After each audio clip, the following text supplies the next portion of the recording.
Well, welcome to the Outside Insights podcast. Our goal is to provide content and ideas to help you close your personal and professional gaps by hearing how others have done it.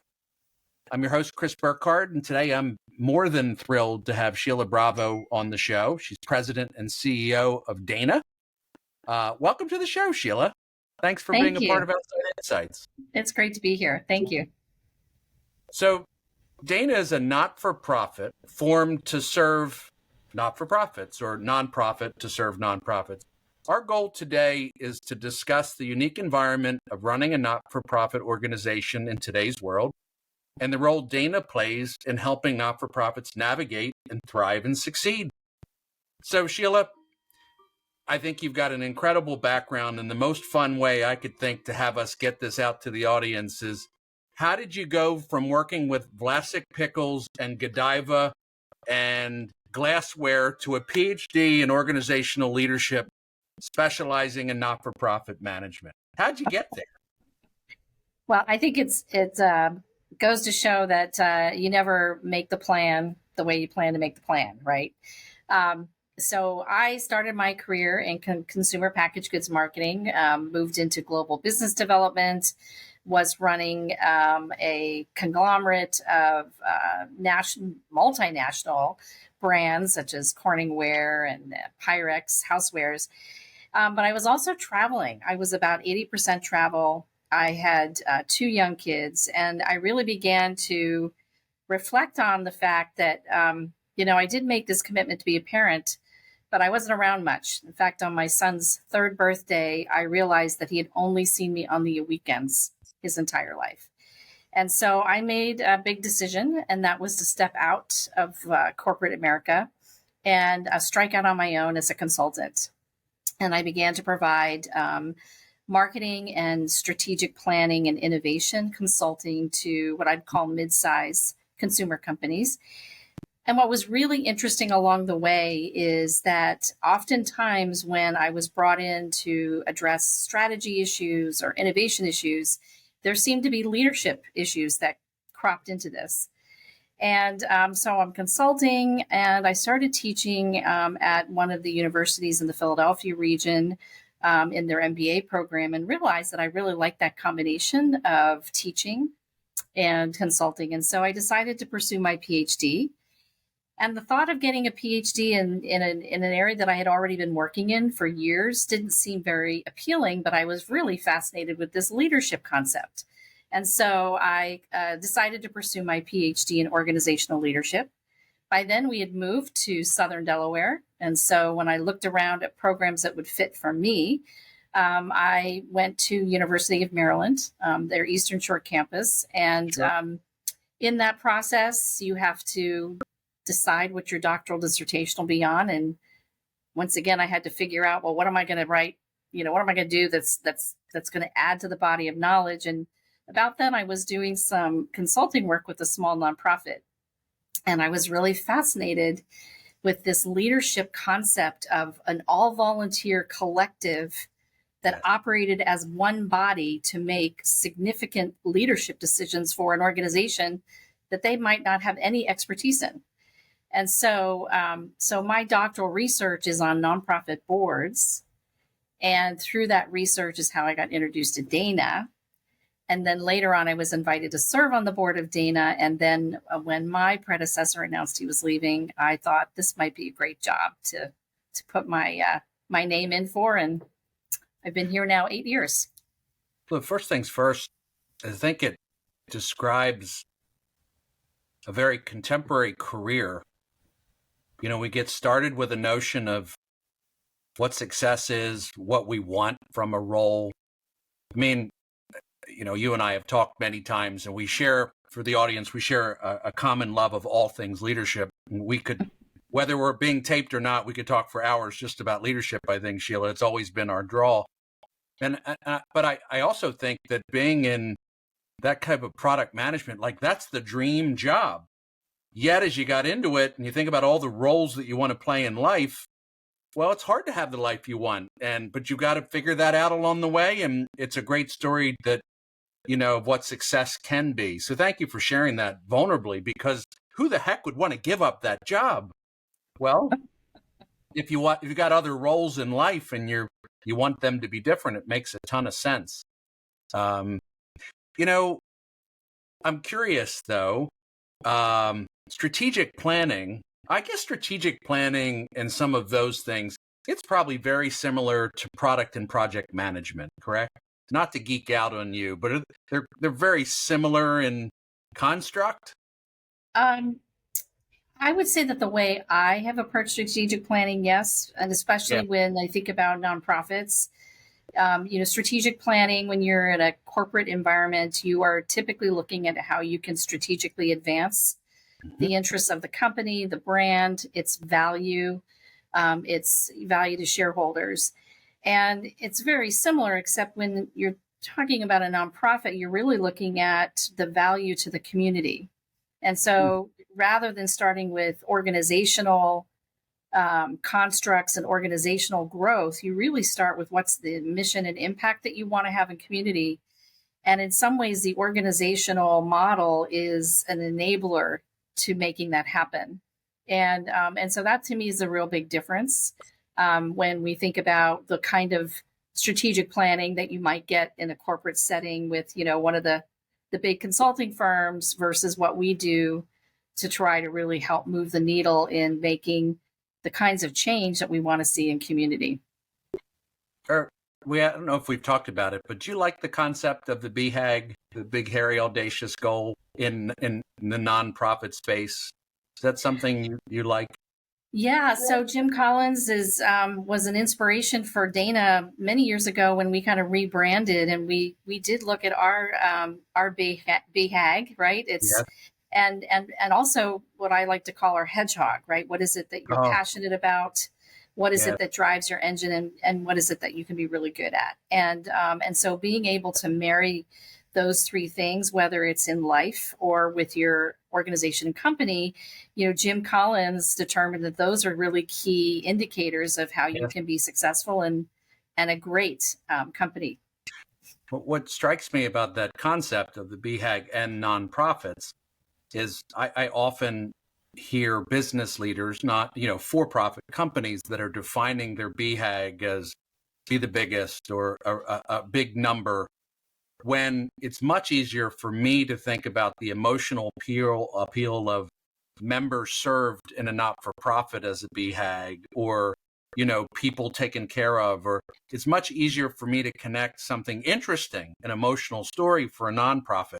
And I think that's interesting because business, it all sounds like war, like take the hill and grow by X, and that's really hard to get employees and stakeholders excited about all the time, right? So just interesting for me. Yeah, and I think about when it comes to donors, particularly with nonprofits, they want to hear that BHAG from a transformational impact perspective, right? We want to be able to keep people in their homes as long as possible. We want to ensure that children are able to read by grade 3, right? So we're looking at what are the actual outcomes we're seeking to achieve, and then how do we make that possible through our different strategies, programs, and services, et cetera, et cetera. So through Dana, what is it that you're able to accomplish related to your strategic plan? How does it impact not-for-profits? Yeah, we like to think of ourselves as kind of the secret sauce behind nonprofits. Ultimately, our goal is to allow nonprofits to feel empowered to create that transformative impact in the communities, however they may serve those communities. And so our mission is to strengthen, enhance, and advance nonprofits and the nonprofit sector. So we kind of play two roles here in the state of Delaware.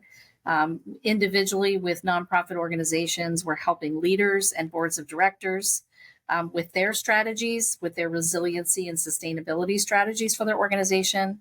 And then at the sector level, we are really trying to change conditions so that nonprofits can be as impactful as possible. So are you referring to impact with policy as you say that? Is that what you meant by that? Or It's policy, it's attitudes, it's Okay. philanthropy, and how they may engage and support the sector.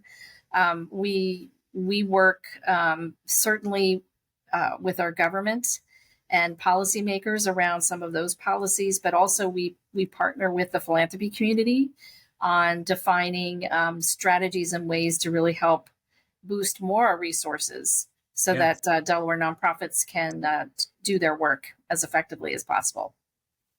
So we're still unwinding out of this. I feel like the pandemic is really a distant memory. But what is the state of the union for not-for-profits locally, and what opportunities and how does that influence the work that you guys strive to build and do? What gaps are you helping close right now? Yeah, I think we're kind of hitting another turning point. I think Okay. as the sector is evolving, as to your point, coming out of the pandemic was a good 3 years. So Wow, we're has kind it of been that settling long? down. Wow. But I think that just like many industries, the biggest challenge is the nature of the work is changing. A couple of things is we're starting to see some of those longtime employees that have done everything and have been there for a long time. They're deciding that it's time for them to retire and move on. And so we're beginning to see some new leadership, new thinking, which is great. But that also means here in Delaware, as you know, Chris, it's all about relationships. I And do. so we're having to rebuild and reconnect relationships while at a time we're rethinking how we even do our work. When you think about new technologies, AI, and how that is beginning to be incorporated into the work we do. And then you have the harsh realities that the cost to do the work has really gone up considerably. Inflation has hit every industry, and it's certainly hit ours.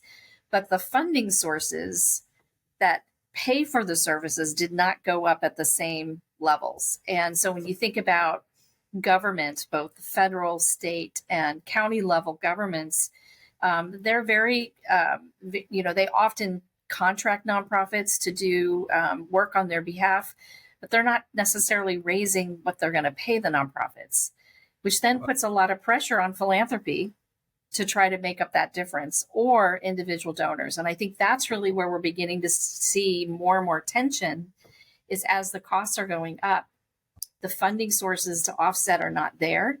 And so we're really concerned because there are still a lot of people in our state who are insecure when it comes to food, Yeah. insecure when it comes to housing stability. And as those numbers rise, we don't necessarily have the resources available to us to expand to meet those needs. And so that's really when we start to think about what we see coming, is this tension around increased demand and need for services, but yet the cost to do those services is harder. And so the implications of that is that nonprofits have to make some choices. They may not hire as many people in order to be able to still deliver the quality services, but it may be either to less people, fewer hours of service. They're looking to see if there's ways that they can stretch and share resources. And so this is where we come in, right? So we first of all are bringing forward training and coaching and consulting services to help Delaware nonprofits and their leadership kind of rethink how they go to market, how to make decisions around maybe the program A that you've been doing for 20 years is not a program that you need today. Let's focus on program B. It's also, we are looking at helping to connect talent to nonprofits in some ways, kind of like what you do in some of your work, particularly looking at board service and how we can help bring onto the nonprofit boards the great talent that's here in this state that can offer their insights and their leadership to help these organizations, again, think differently, think creatively, think innovatively, as we, again, navigate into this new world that we're entering. So allow me to absorb that, maybe a couple follow-up questions. Thank you. Beautifully stated. I am curious, the marketplace conditions you described, the many generations in the workforce, boomers retiring, inflation, costs out of control, new tech, how do you use it? The cost thing, like those are, we've always had this debate, I think, that these are very real, they're normal business, real business issues that have accelerated right now. And I think, having a culture of change, no matter whether you're for profit or not for profit, I think this is a very hard turn for all of us. When you went through that, it sounded like my company. It sounds like the companies I serve, like it's not, I'm not downplaying it. I'm saying it's real, but it seems like it's what we're all dealing with. Is it harder for not-for-profits for reasons I may not obviously see? Because I think it is. I feel like it is. I'd say that it's harder because we have more challenges in securing the capital necessary to make the changes, right? So when we think about a private venture that has got a great idea, you can get investments to back it up because there's a return on that investment back to the investors. Here, the investments are coming from the community, and the beneficiaries are not necessarily going to be the people that put their money into it. And so we're trying to convince those investors to invest in something that they may not personally ever gain from, other than they know that their investment had a positive impact on someone else. And so that, I think, makes it a little more challenging. And then I'd say that because we are part of the system, we do have to consider sometimes a broader set of stakeholders when we make a decision, not just the beneficiaries, but the government policymakers that are setting the regulations and criteria that we work under, those donors. So it is exactly the same from the kinds of challenges. It's just how are you able to access the resources to be able to make those changes happen. So I know there's been good times with fundraising and good times in not-for-profit. It's been a long time in this town. Does that mean that is it just obvious that that's the primary driver and issue still? Or because it seems like everything you talked about is important, but it seemed to be money that is the biggest challenge. So I guess I'm just trying to get a sense, is that where you end up spending most of your time, helping people close budget gaps? Because I think you do much more than that. Yeah, I think there's also the complexity and processes around securing the funding. So one of the things that we're working on right now is how to improve the contracting process with government, especially state government and Delaware nonprofits. It's very fragmented, disjointed, again, because of some of that turnover. You've lost institutional knowledge at the state side. Yes. And so contracting can be very burdensome. It can also take a lot of administrative time in order to turn around what should be very simple processes. We have situations where the state isn't paying on time. And so you've got organizations that are doing critical services and are not necessarily getting paid. So they have to take out loans in order to fill the gap. And money's not cheap today. Yeah, if we were able to reduce the complexity, have the state be a regular payer, that helps too, right? Because it reduces time spent on non-mission work and also ensures that we've got a better cash flow. So those are some things. And then we also are exploring ways that we can reduce costs. One of the things that we've been exploring is, are there ways that we can help share resources? Can we bring professional talent in that can volunteer their time in some areas where it's very expensive to get that talent? A key areas in accounting and finance. There's actually a shortage of accountants at a time when there's a lot of government funding flowing down at the federal level that require a lot of audits, and those now have become very expensive. So there's a couple of different angles that we're focused on, from helping to identify talent that can provide some of the skills necessary, reducing complexity and difficult terms when it comes to contracting. And then, of course, we continue to find ways or seek to find ways to increase the flow of funds into the state. We have a lot of people moving into Delaware since the pandemic, Yeah. right?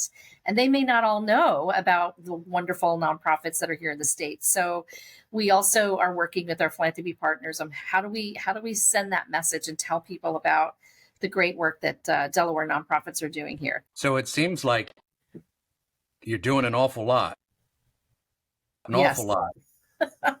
You're always honed in on a handful of priorities, things that give you energy, problems you're trying to solve. Where are you focused right now? And, we may be along the lines of what we covered, but in going a little deeper, what's giving you energy? What are you working on? Yeah, so we launched a new initiative mid last year called the Nonprofit Accelerator, and it's a cohort of nonprofits that support marginalized communities and working with them over 3 years to provide what almost called like wraparound caseworker support, so that as they're revamping and scaling, we're there to provide them with the strategy, the resources, and the coaching so that they're not having to go out to try to find the money just so that they could then hire somebody to help them craft a strategic plan. That if they need a strategic plan, we can connect them to that. And it was funded by the Small Business Administration. Usually, Small Business Administration does not do things for nonprofits, but since the pandemic, they have been more open. And so we're very grateful for Senator Coons and Senator Carper and Representative Blunt Rochester that helped secure that for this pilot. And we're launching a second cohort later this year. So that will be upwards to 10 to 12 nonprofit organizations serving, communities that really need their work, and helping them to strengthen their organizations and ultimately their impact. So that's very exciting for us. Our Board Connections program that we launched is designed to connect individuals interested in board service. And you can go to our website, and we have a Board Connections page where folks can go through some training, and then we'll match them to a board that we believe kind of fits with what their interests are. I was looking at that today. You've got a lot of neat opportunities on there. It is. And again, we're in our own strategic planning phase. So part of what we're doing is really reflecting on what we have been doing in the past, whether or not some things we've done in the past might need to be sunsetted so that we can make room to do things that we need to in the future. Sheila, does an accelerator participant graduate, or are they always in the program? It's 3 years, so they'll graduate in 3 years. The level of support wanes as they get closer to the end, so that there's opportunities for them to do some things on their own, but we're still walking alongside them before they graduate. So this first group will finish their program at the end of 2026. Okay. So the accelerator implies startup or early stage. Is that right? Or are they existing nonprofits? Yeah, we actually decided to focus on existing. So these are organizations that have proven that what they do is valued and working in the community, but it's like they don't have the capacity to build their capacity. And so what we're doing is we're adding that extra set of resources to help them get over the hump, because there's like this point where when you're all volunteer, you don't need a lot of things. But when you move into this size between, 500,000 and 3 million, where you have to operate like a very large nonprofit, but you don't necessarily have the resources to do it. And so this is where we're working with them to kind of build those internal capacities so that they can grow, they can serve more, and hopefully then raise more money to get them over that hump. I think about that size company. I've helped many not-for-profits, including I remember being that size. I did it through people and spreadsheets, but you can't do that anymore. You can't just hire. It's harder to make it through that if you just hire staff. And they're lucky to have you and your team to think about how to automate CRMs and accounting and use technology. And I just think it's has to be that way today. Um, I so you have a love of leadership. You have a lot of avenues to carry it forth. Are you still actually proving out that PhD theory at this point? Are you still writing that book, or what are your thoughts? Well, I certainly think that governance is governance, but I think the Yeah. way in which we talked about governance may need to evolve. Um, and that's some of it has to do with people's availability of time, some of it has to do with how we interact and connect as humans. But the importance of the oversight to ensure that no one can ever be accused of mishandling donor funds, to ensure that the organization's really fulfilling its mission. I think that that's really important. But definitely, there's been a lot of reflection around boards of directors, particularly when you think about who's in the boardroom relative to who they're trying to serve. And if you don't have people in the boardroom that understand what the boots on the ground really are, it can be sometimes hard to make good decisions. So we do definitely want to see more diverse boards that are reflective of the populations that they serve. Um, but I'm a lifelong learner like you, so I'm constantly reading and reflecting, and again, haven't quite figured out how AI is going to solve the world. But it seems like there's some opportunity there in knowledge sharing and that type of thing. So just got to keep on learning. Yeah, I think so. Yeah, I actually, my view on technology is that we always have the same fears. In my industry, there's been fears that technology, a monster or a career was going to replace us. And then it was the automation of a CRM that was going to replace us. And then, now it's that, chatbots and texts are going, but in essence, they're all things that enable people to do higher value work, and tests change and jobs change, but in essence, they just change. Yes, we don't do buggy whips anymore, right? But I don't know. I think it's going to find its way in all this, and I'm more concerned that we use it for good. Warren Buffett talked about that it's at his annual thing. It's either going to be used for good or it's going to be used for bad, and it's his hope it's used for good. He's not going to be here to see it, but his hope is that it's used for good. And I think that is a great way to think about it. And it's a little bit of that hyped up, little overpromise. Everybody just puts AI in their offering, right? But someday it's actually going to really matter. And we see it in a few things that we used where it's greatly improved its functionality. And what I was doing a talk last week, final point on this, is the funny thing is AI is writing cover letters and AI is reading resumes. So the problem is AI is doing both of those things, and that's not going to work very well. You're still going to need humans to discern the patterns and make the decisions, so it's kind of a funny thing. So if I pause there, got an opportunity to address a lot of people. I've pushed some questions your way. Are we talking about the right things, and what messages would you like to share? Well, first of all, I think from the very beginning is how we live our life is probably not the way we predicted. But when I think about the things that matter the most after family and friends, is how we contribute and give back and have meaning in our lives. And I think there are a lot of people that are questioning that still, right? The pandemic kind of shook up a lot of things, but the work that we get to do in nonprofits, yes, they're very much like businesses. We still have P&Ls. We still have to make, a positive net margin. We still have to reinvest and manage our facilities. But,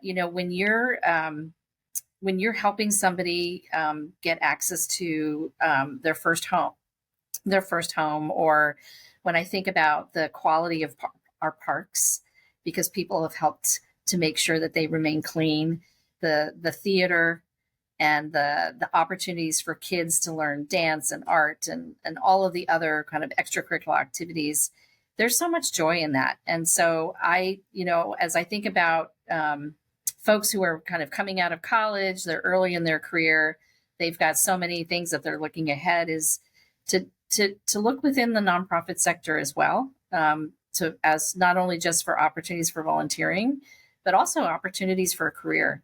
Um, we hire doctors and lawyers and psychologists and accountants and finance people, salespeople, veterinarians. It runs the gamut. Teachers, and all of those experiences and skill sets are needed, and they can be contributed to wonderful community impact. So that's my pitch: is reach out, and if you can't, if the career opportunity isn't there yet, consider volunteering. We did lose a lot of volunteers in the pandemic, because many of them are older, and individuals that didn't return after the pandemic was over. So there are many organizations still seeking to rebuild their volunteer pool. And So they bring them back. yeah, so we there's the people talent. Even though AI is going to be a great resource, we're already using it, for example, for grant writing. We still are very much a people business, and it's a great way to make connections and create new relationships and meet new friends. What are your thoughts on social entrepreneurship? I think it's great. I mean, it's basically a similar concept, except that you're driving the ship. You're not necessarily as what's the word, accountable to the broader community. But I absolutely think that that's an important part of this whole ecosystem as we think about the role that business and government and then nonprofits play. That definitely has a role as well. So, I mean, that's just a fantastic way to talk about the environment, right? And what's possible. I think I see so many people who are caught up in big tech or wanting to be an investment banker, or, there's a specific trade they want to get into, but the truth is I didn't go to college to be, an entrepreneur of a recruiting company. Your experiences mold you into that. But I think it's really healthy to put out there all these roles and opportunities that exist in the nonprofit space. And I think it fits, no matter who's listening. We're all going to work a little longer. Instead of 40 years, it's 60 years. So maybe you do 10 years for the nonprofit. Maybe you take a 6-month, mini vacation before you go back at it. But I think the message is everybody's not going to just go drive and build a company or have their big career forever. We all make these changes. And I'm not sure people realize that, that it's almost inevitable that there's times where you change it up because of the whole picture. And I think it's a unique opportunity. Absolutely. So what do you, I know you get out in front and teach. What are you teaching these days? What lessons are you teaching to members? What curriculum are you a part of? Yeah, so lately, and some of it is because we are seeing a shortage of professionals that have that finance and accounting that's coming in. We're seeing a lot of new executive directors that are joining that don't necessarily come with MBAs, right? I'm spending a little more time working with executives and leadership, really thinking about how they connect and show the mission work and align it with the financials, so that they can clearly show what it really costs to do the work that they do. And when I talk about, it's not just, the cost of the curriculum that you need to do the training, it's also the cost of innovation. It's the cost of professional development. Yes. It's making sure that we're fully, just like I did when I worked at Godiva Chocolatier, right? We didn't just charge people for what the cost of the chocolate is. We had all the other things that went into that to make it a wonderful box of chocolates. And the same holds true when we look at the valuation of the services. And so that's something that I've been spending time on, as well as strategic planning and strategic thinking, really helping boards of directors and executives step back and reflect on where their opportunities are. and where, again, it may not make sense for them to focus their time in an area that maybe is not as relevant anymore. Of course, what I'm sitting here reflecting on is you're a nonprofit as well. So you've had to do the same thing with Dana. Yes. And be the same leader. You've got to drink the Kool-Aid, if you will. And I think it just dawned on me that you have to not only preach it and teach it, but you got to be it and make sure it works for your business. So makes for a strong message, right? Because you're not saying one thing and acting another. You have to live it. We are, definitely. And because we have the opportunity to speak directly with foundation leaders and government leaders, we're often a little bit ahead of our members, and it definitely served them well during the pandemic, because we were hearing things and understanding the implications so that we could quickly try to identify solutions before our members realized that was the solution they needed. And that's, for us, that's part of how do we help support the sector, is how do we think ahead about what their needs might be a year from now, 6 months from now, so that we're ready, that when their issues start to pop up, we have something there to support them. What would you say the most difficult moments have been running Dana? I think I heard about your early career challenging moments, but what are some of the difficult moments of running Dana? Yeah, I mean, we, like everyone else, have seen some turnover. We have more demand than people to do the work. So, Wow.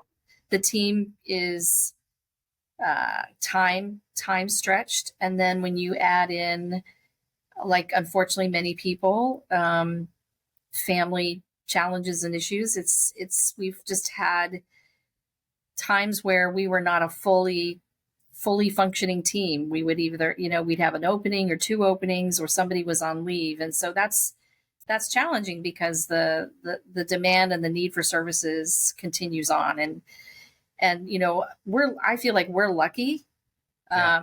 When I think about some of this, what I'll call people serving nonprofits, such as the senior centers and the child centers, where they're seeing vacancies of 20, 30, 40%, and they still have to serve their communities. So we definitely felt and continue to feel that talent challenge. And that's really, again, coming back to creative ways of getting the work done, right? You can get folks in. We have independent consultants that we work with that help us do our work. We contract individuals sometimes to help us do our work.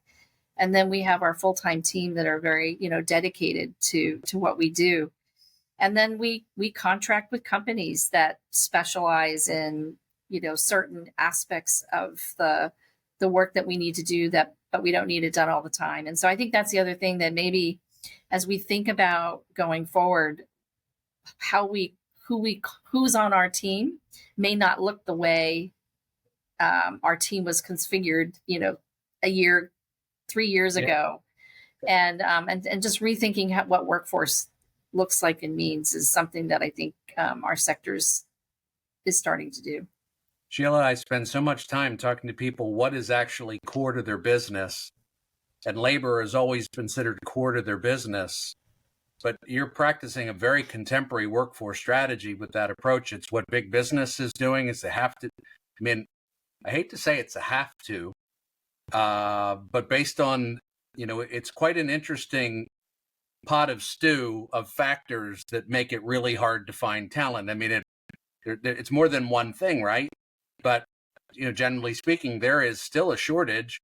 And I think if people are listening that are running businesses or working in a department, almost everywhere we go, everybody's short one key role.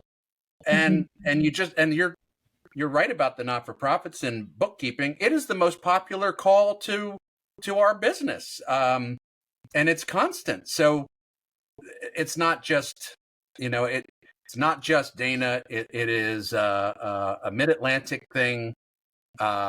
and it's a problem that is deep, and it's demographic. So we have to operate differently. And I think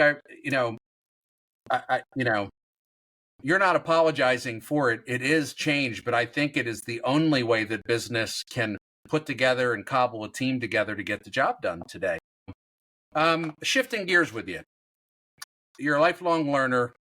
Favorite books you like to give out? Titles. It doesn't have to be a business book, of course, but what occupies you these days with reading and suggesting books? Well, it's so funny because I did go to two business books right away, which are probably not in the mainstream, but one is for nonprofits. It's called The Sustainability Mindset. Okay. And that comes to mind because it really does marry mission and money together to really understand kind of how your programs really create the impact and what the cost is and the profitability for that. And so I'm actually working with a cohort of leaders right now and referencing that book to help them think about their model.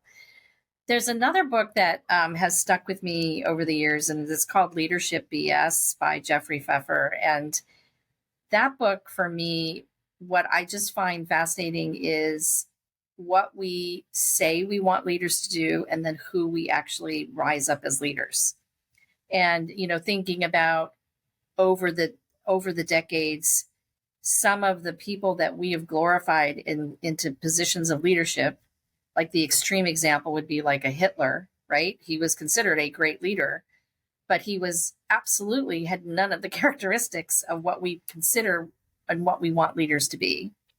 And so I just think about, how important it is to be authentic as a leader, and how important it is to be honest and have integrity. And I think that part of what we're struggling with, even as a nation, is we're not clear anymore what's authentic and where the integrity is. And there's a lot of lacking of trust. And I think as leaders, that's our job, right? Our job is to create trust, to build trust. It's always to create trust. So that the people that we're responsible for, that are following us in whatever capacity, know that they're going to be okay. And I don't think that we have to vilify the other as much as we have as a society lately. And so that book, just for me, just kind of plays all that out, that you can kind of see the, what we think leaders should be and then what we actually do. I think that's got to be an excellent read to reflect on. I was thinking about the trust thing. I say I'm not for profit of a pretty large group, and one of my laptops falls off the back of the truck, but it's got a bunch of donor information on it. That destroys trust. But that's a system, right? That's an operations thing. It's not my behaviors as a leader, but it's directly reflected in it. I reflect on the trust thing a lot as leaders, because it's not just what I say and how I behave. It's the entire ecosystem of your business and how you protect the various stakeholders in it. But I'm going to read it because, I think we are pretty confused as to what the difference between somebody who has a lot of likes and a lot of followers and what good leadership is. Yes, I agree.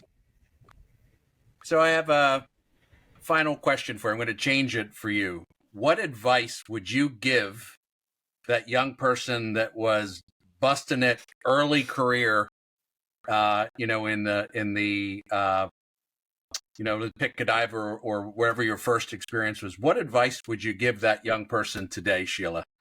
So all work and no play might get you ahead, but you miss a lot of things along the way. And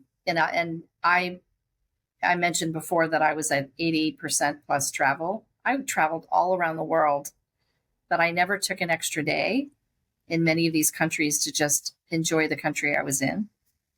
And I think about, the missed opportunities of understanding those cultures in a different way than just working in them. And so that would be my advice, is that it seems like we are working faster and harder and faster and harder, and time slips and goes faster. And it's just important to stop and take some time to really reflect on where you are. You know, what's the word? Smell the roses. That's something that I think I was so focused on um, moving forward in my career that I didn't take the opportunity along the way sometimes to You, stop and reflect. you don't need defending, but times change. And I had one of those jobs. What I would say is that was not encouraged. It No, was not, you know, uh, like if you'd have been able to have that as a dominating thought, I don't think it would have been supported, right? And I only say that because everything you read today is somebody who goes on a trip to San Francisco for 4 days and adds 3 days on the front end and 2 days. Like it's just the way people operate. But that was a pretty big thought. You were different if you were pulling that off, right? And I do agree with you. So I think this has been fantastic. Any closing thoughts or comments you'd like to leave the audience with? If not, I'll wrap us. And I just thank you for the opportunity to be able to provide a little insight on what it's like in nonprofit land, and also just to share the opportunities. So for those who are reflecting on what they want to do next, what their opportunities are, you can always visit our website because we do post job postings and now board postings. And what we will do is all the books and the particular postings, we'll make sure that they're in liner notes so people can see them. The website links and some of those things are great. But I think you do a great job representing your constituent base. And I'm sure they're pretty proud to have you fighting for them and on their team, Sheila. Thank you. Thanks for being a guest. It's great to be here.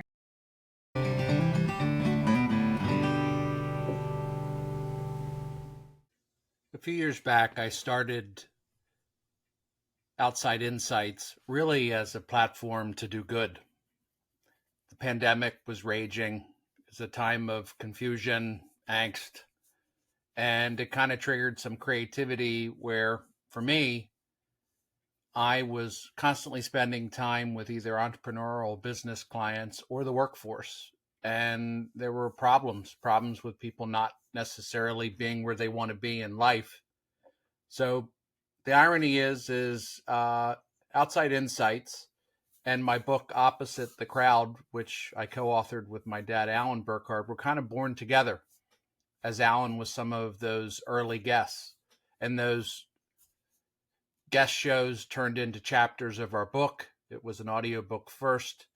It can be found anywhere you listen to audiobooks or listen to podcasts. It's out in both. But I did want to share for those of you that are interested in reading our story. And there really is some great stuff about helping you have the life you want, helping you work on leadership or master change. There's some great stuff in there. And that book is now available. It's available in a hardback from Amazon, and the Kindle as well as Audible versions are up. And I ask that you just, you're on Amazon anyway, ordering stuff for the house. Check out Opposite the Crowd and let me know what you think. Thank you.